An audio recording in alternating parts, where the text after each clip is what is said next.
So could you share? I know many young people in the world today, especially the young folks, I've always had this issue of contemplating suicide and wanting to kill themselves. Could you share a bit of your experience on what really got you to that point to start thinking that maybe just exiting the world is the next solution? And how did you get out of that sport? I'm sure it must be a very difficult sport to be. Yeah. So one of the things that I've come to terms with recently is there has been a lot of mental health struggle in my family in general.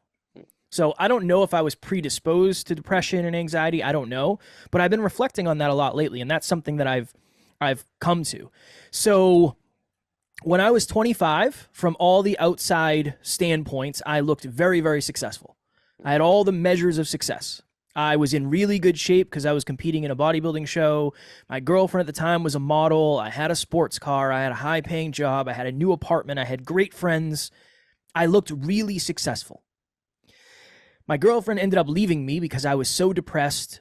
I was so anxious. I was afraid of my own shadow. I was so insecure. I just wasn't a very good partner. I thought to myself, Samuel, if I just go make even more money, Hmm. then the problems will probably just dissolve. But That's what maybe we I just always haven't. think. A lot of us have had that. We've made that mistake, right? Yep. So the next year, I worked and I grinded my face off, and I spent 10 months living on the road because all of our contracts were in other states. The Hmm. company I worked for. We got to the end of the year. I opened up my final pay stub. I made $100,000 at 26 with no college degree. Boom. I should feel really good. That was not the case. I didn't feel any different internally. My circumstantially, my finances were better, Hmm. right? I don't want to leave that out because money is important, Oh, but it's of not course. everything. Yeah. It's not everything. So I remember I had my final pay stub in my hand, and I thought to myself, for most of my life, I have lived unconsciously. I don't know why I'm doing any of the things I'm doing. I have no clue. The opposite of unconscious is hyperconscious. So in 2017, I started a podcast called the Hyperconscious Podcast. And that's where this whole weird journey that I get to call life began. Mhm. I fell in love with podcasting. As I fell out of love with the job, I now know that this job and the money that it provides to me is not going to fix the internal stuff I want to fix. I know that now. But as you know, in the beginning, there's not a line out the door of people saying, Samuel, you have a really good idea for the podcast. How much money could we give you so you could do this full time? That's not a thing. Yeah. So I had to keep going to this job. And I was traveling so much for work every single week. I would get in a van, I would drive 6 hours, 8 hours, 10 hours, 12 hours to a job site, and I would live there for the week. And then I would come back and just do that every single week. So I just started to get super anxious every time I would get to packing my bags before I was leaving. I was definitely more and more depressed, and I was homesick, and I felt like I was living a misaligned life. Mm. But I have to pay the bills. I can't do this podcast thing full time. So I start calling out of work, I start leaving job sites early, I start showing up late, and eventually I woke up in a hotel room 6 hours from where I lived. I was getting ready for work that day, and my alarm clock went off at 5:15, 5:30. I slid to the edge of the bed, was lacing up my work boots.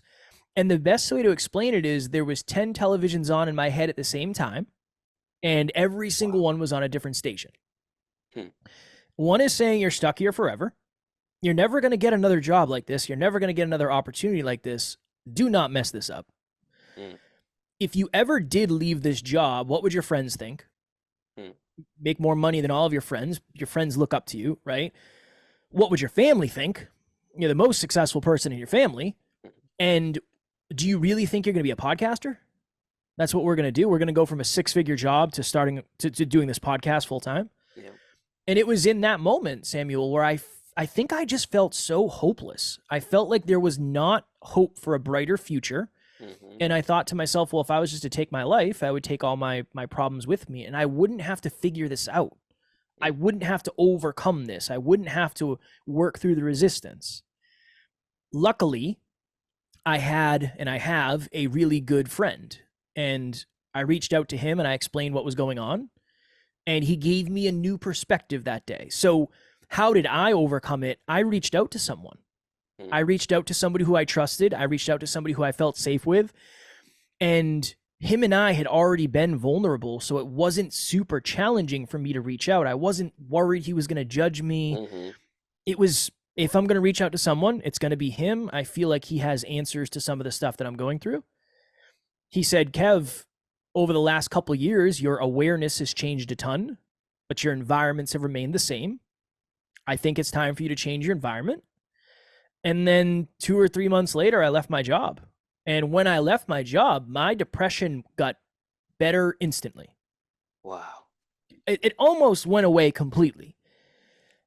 That it's just because I was just spread so thin from work. Now my anxiety got drastically worse, but the depression Of course, yeah. lessened. So, How do you I win. pay my bills? How do I do Yeah, this? How do yes, yeah, yeah, yeah. You win some, you lose some, Samuel. yeah. You win some, you lose some.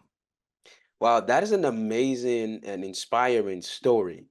I mean, looking at the fact that you were surrounded by what some people will kill themselves for to get, you know, Mm, and you think maybe that would make you happy and that would give you all the fulfillment that you want in life, the peace and the joy and the social the social verification that many of us seek.